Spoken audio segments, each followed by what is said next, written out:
Hey, shalom, shalom. Salaka, just real quick, let me send this out. Just driving, man, and just want to do a little spiritual talk while I, get to my destination. But first and foremost, I want to give all glory, praise, and honor to Yahweh, Ba'ashem Yahushai, Ba'ashem Rakakodash. I want to give double honors to the apostles, the elders of Great Millstone that rule well. All right, peace and much blessings, honors, and salutations to the elect of Yahweh, Ba'ashem Yahushai, which hold the kind of composure and integrity. Brother Yakawald, like I just said, just trying to make a little spiritual talk while I drive to my destination. Lord willing, I have a good signal. I know there's going to be eventually one spot where I go in a curve. It's going to be a little dead signal, so I may just drive around here until I get my video out. But as you see in the title, and you cannot have an obstinate, I think I said heart in this truth. Jake kind of listens better to certain words. All right, the heart goes back to the Hebrew word la'ab, which is talking about your mind, your intellect. All right, we already established, man, that when it talks about the heart, it's talking about your mind. Okay, your heart only pumps blood to your body. That's it. When you feel, when you think, when thoughts you manifest, they come from your mind. All right, but as I titled the lesson, you cannot have an obstinate heart in this truth. Okay, and this is an inspiration from the elder. GMS Rebuke the Tempter 2, I believe his page is called. But the elder made a powerful video, man, about never a dull day in Israel. All right, and he was going into a leadership conversation, and what he was just talking about was just certain things I wanted to harp on. The main thing was the correction of Jake.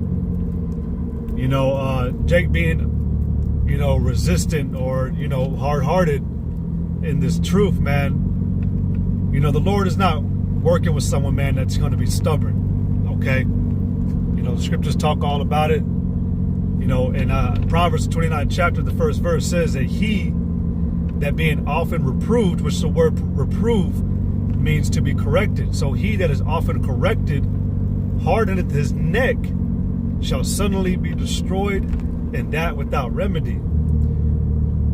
There's thousands of videos that we've made talking about that in this truth. You got to have the ability to change. All right, you got to have the ability really to amend. All right, because the process of amending is betterment for the good, or basically a change for the good. All right, this whole truth is about correction. I was originally going to give the example about Yahushai. When he prayed to Yahweh, Yahushai got weak, but he kept the correction of the Lord. There was a moment when he got so weak that he prayed to Yahweh, basically to see if there was any other way, that the will of the Lord could be, fulfilled without him having to sacrifice his life. So when you actually go into the word correction, and I wanted to get this for a particular reason, all right, when you get the word correction, it is defined as an action or process of correcting something, but it says a change that rectifies an error or inaccuracy. So, we understand that, the Lord, Yahweh, he still went through with his original plan, which was to allow Yahushua to be sacrificed. All right. The will of the Lord was to have Yahushua give his life for the elect. And Yahushua prayed, again, like I said, to see if there was any other possible way. But did Yahweh answer? No. Yahushua prayed 3 times, and that was ultimately understanding, like, okay, this has to be the way that it is. So even Yahushua, man, in a sense, received correction. So the question is, are you better than Yahushua? Are you above correction? Okay?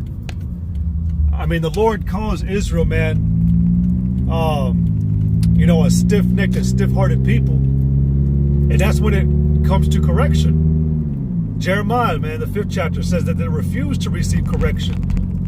They turn the face, or they turn the shoulder, not the face. You know, when it comes to Jake getting correction, man, especially if you're in this truth, you must be able to change. You must be able to receive it. You know, brothers, even a brother, Saint Benji from the Chicago camp, he made a lesson about, titled "I'm Offended, Ak," and the brother did well, good balance in that lesson, and he said, not every time is a situation for Jake to not let things go, but a lot of times, man, you can let things go. You can receive the correction, you can receive the rebuke, the exhortation. We in this truth, man, are constantly ever changing, but for the better, and that requires to be corrected. So if you're not willing, if you're unable to change, if you're refusing to become better, well, then you're not going to make it in this truth, and you don't possess the attributes of a true leader. That's what the elder was going into, man, being a real leader. We don't know how to be real leaders too, man. Like, a lot of us, man, we lived out a main part of our lives, in wickedness before we came into this truth. They'll say like the adult, the teen, the more important parts of our years of our life that most people give to the world. We did the same thing, but we weren't possessing or exhibiting leader type traits. We were in wickedness. So when you come into this truth, it talks about putting off the old man and putting on the new. Well, putting off that old man is something that Jake has a hard time doing, because that old man consists of their ego, their ego that they'll even try to bring into this truth. Look, man, there's been a lot of times, with me personally, and I'm pretty sure any other brother can tell you, that in this truth, man, we've made a lot of mistakes. One thing one thing that brothers knew me for, when I was getting to know the brothers here, but then, I had, a man that I used to teach with back in Texas, oh, dude, that I was waving at him. But one thing that I used to focus on a lot, or that I would beat myself up on, was not for what I did out of the truth, before I came into the truth, is what I did coming into the truth or being in the truth. Jake has messed up a lot, even in the truth, man. And the Lord, he spreads that mercy all over us, but that mercy is not spread for vanity. There's a reason why there's mercy spread to you, man, because the Lord is trying to give you a chance to rectify your mess ups. But Jake, man, doesn't understand that being corrected by the Lord comes through the mouth of a man. All right? We already understand this, man, that the Lord will send a man to you for mercy. All right? And if you receive that correction, if you receive that instruction, well, then, the wadi Yahweh Shemial Shai. But look, man, you're not going to get anywhere in this truth being obstinate. So I'm going to go ahead and get that scripture. Okay? This is Sirach, chapter 3 and verse 27. It says, "An obstinate heart shall be laden with sorrows." Okay, it says an obstinate heart shall be laden with sorrows. That word obstinate, all right, beautiful definition. The word obstinate means, I might actually have to click it. It says stubbornly, all right, refusing to change one's opinion or course, or salakia. The word obstinate means stubbornly refusing to change one's opinion or chosen course of action, despite attempts to persuade one to do so. There you go. So if you are unwilling, if you are stubborn in this truth, you're not going to get far, man. The Lord may allow you to, walk a little bit, but stubbornness is a very bad thing to have in this truth, man. We all got a little bit of stubbornness. We all know this. We in the flesh. The battle is fighting past it. That's why the Lord makes these situations our test. Because the one thing Jake cannot let go is an ego. The one thing Jake cannot take is being embarrassed, criticized, shamed. What else? Humiliated. But these are all qualities of a king, if you possess them. All right? A king can't be, refusing another king's, request, like Yahweh and Yahweh Shah, like I used. And shalom to those that are tuning in. Yahweh Shem Shah Brakatah. But like with Yahweh was the king, right? Who was the Lord? Yahweh Shai. Yahweh Shai listened to Yahweh. The men of the Lord before us, it said that they didn't stagger towards the promise either, man. They believed and they corrected their course of action so that they could obtain, immortality. So in a sense, I'm speaking about that's what they were running for. And yes, these men that were before us that died, which they're back to today in the reincarnation. We know this. We know they're here, but they that same promise that they were given back in those generations. So they're listening. They're inheriting eternal life in the end. But you're not going to inherit eternal life or immortality being stubborn, being a jackass, man, just being an asshole. Just keep it the way it is, man. You got to be willing to change. All right. Dave Issachar, Ecclesiastes 4:13. I'm driving around in a circle, man. But it says, better is a poor man and a wise child than an old and foolish king who will no more be admonished. See, man, and are we not all being raised and prepped up to be kings? All right. So if you get to a level where you act like you don't need to be corrected, well then, hey man, there's more hope for a fool. All right. Because at least a fool can be wise by being quiet. But if you think you're just above everybody else, like you think you got it all in this thing, you think you know what you know, like the elder said, man, you don't know what you ought to know. All right? We've been charged with folly, man. Even Yahweh charges his own angels with folly. Okay? But they keep his commandments. We don't. We strive, we fight, okay? And that requires a lot of change. I made this, this comment on this live I did a minute ago,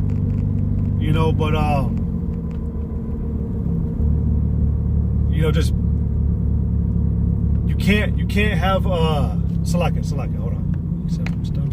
Oh, I ain't gotta stop. Salaka, man, like I said, I'm just trying to drive while I do this lesson because I wanted to talk about it, trying to get to where I'm going. I ain't got much time, but no, anyways, like I'm saying, man, like,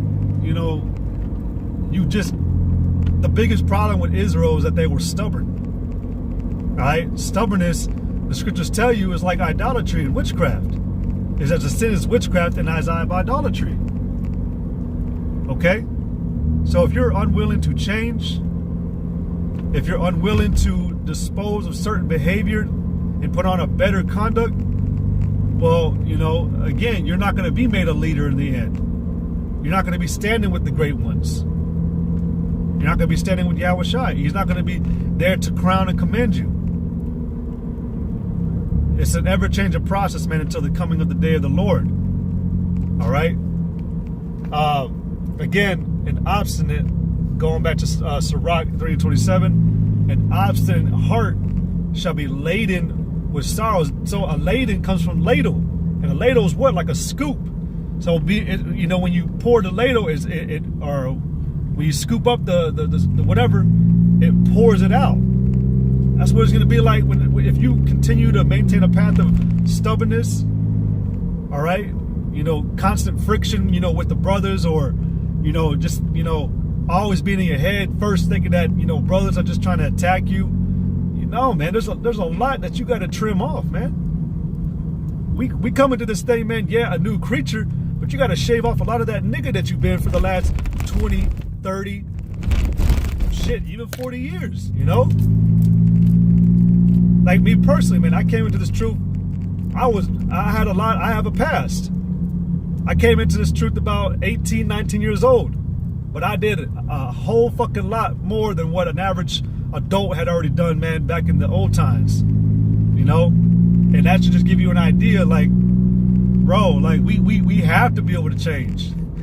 With that sentiment, man, you got to be able to change, because you got a lot of blood on your hands, you got a lot of dirt.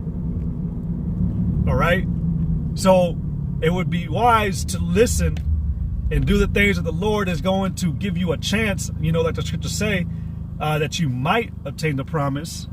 You know, we have a lively hope and all that, and we have, you know, you got to run with, like, you know, the brother, you know, David Issachar, you said earlier, unwavering faith. You got to get to that level, man, because again, we all got a past, you know. So it would be good to do or to put on certain attributes that the Lord will find pleasing, so that when He does return, He'll be like, all right, you know, a little rough around the edges, but I can work with you. You know, what did He say in Luke? Well done, thou good servant. Okay, so we're practicing to be good servant, good stewards, having proper etiquette. Okay, good behavior, so to speak.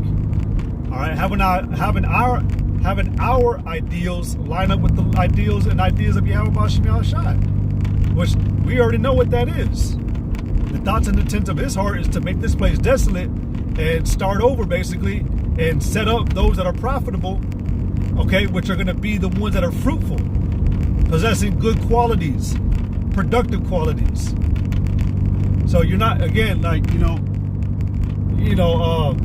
man, the scriptures talk about these types of men to avoid, man. Stubbornness is one of them, man. You'll be given a certain amount of time, but soon, man, that clock's going to start, running out. Okay?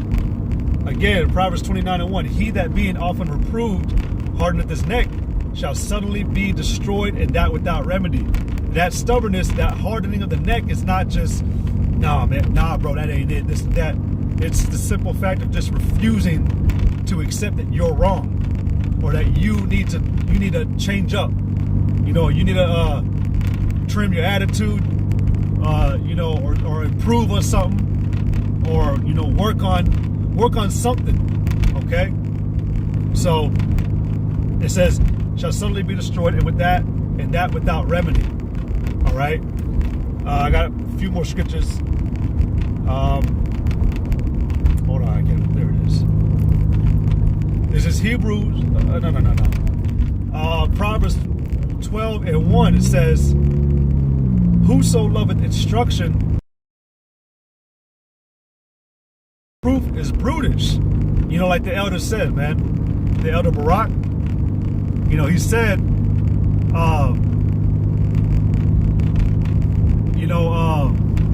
so like I lost my train of thought. I'll just continue with what I was going to say. I'm going to read this again. Whoso loveth instruction loveth knowledge, but he that hateth reproof is brutish. So like I'm saying, the Lord He loves knowledge. So He's going to align Himself with what He likes, which is another man who likes knowledge as well. So if you're being brutish, well then obviously, look, you don't fit that criteria. Okay?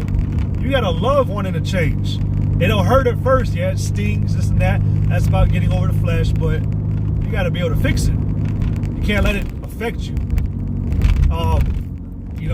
Being stoic, being emotionally, I don't know how to say it. Basically, things affect you, but you're able to walk without it really affecting you. You're able to still cast appropriate decisions, a good calculated judgment, and so forth. Hold on, I'm gonna turn around real quick.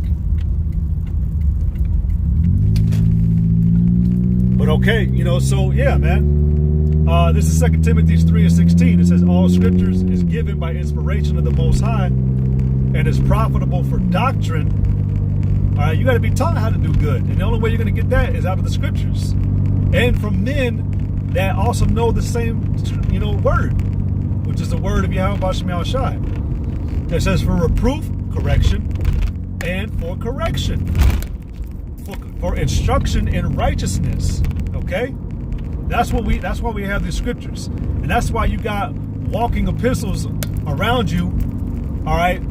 So that you ain't just, you ain't got to go into your pocket. Hold on, let me pull it out real quick. With the phone. You got other men who know the same thing as you and that have experienced certain things or that have gone through things before you have, and they're able to, go in and keep you from going into that fire.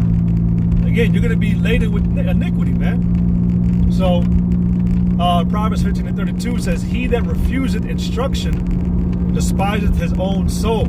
Yeah, because you ain't really, like the Barak also said, man, slacking. He said that your spirit ain't lifted up right, man. If you in this thing and you're not able to accept the meek attributes of this truth and being humble, well then yeah, your spirit ain't right, man. And you ultimately despise your own soul. You hate life.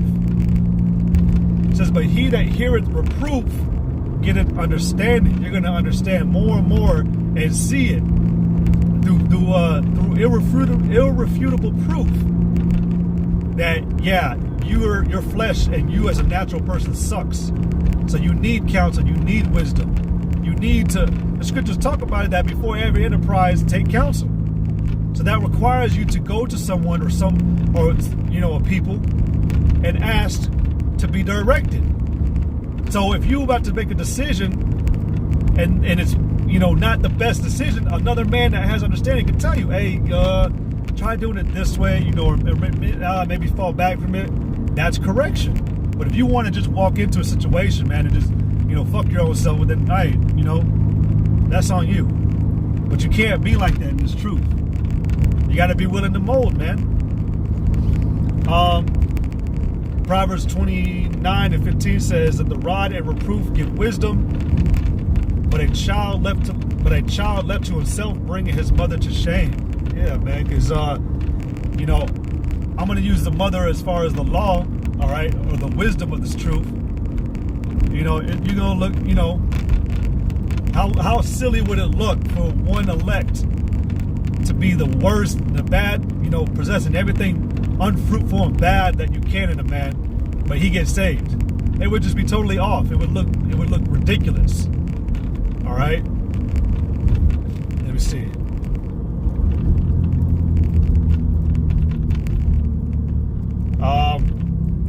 And I'll leave it off with this. Proverbs 8:33.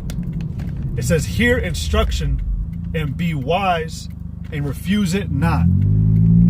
Shit. God damn it. Salakia. But yeah, hear instruction and be wise and refuse it not. Hey, what did the Lord say? Harden not your hearts. So, again, if you're unwilling to change in this time, man, in this truth where it's much needed and most needed, well then, hey, get your ass out, man. I'll say it like that. We ain't got no time for someone who's not willing to see things in a spiritual aspect, or who believes like they just above correction, man. Ain't nobody gonna ever be above correction in this thing. Not till we're made perfect. So with that, hey, Lord willing, this lesson was edifying. I want to give all glory, praise, and honor to Yahweh, Ba'ashem Yahushai, Ba'ashem Rakakwadash. Double honor to the apostles, the elders, and the great millstone. Peace and much love, honors and blessings to the elect. Yahweh, Ba'ashem Yahushai, Brakatham, Kwam Shalom.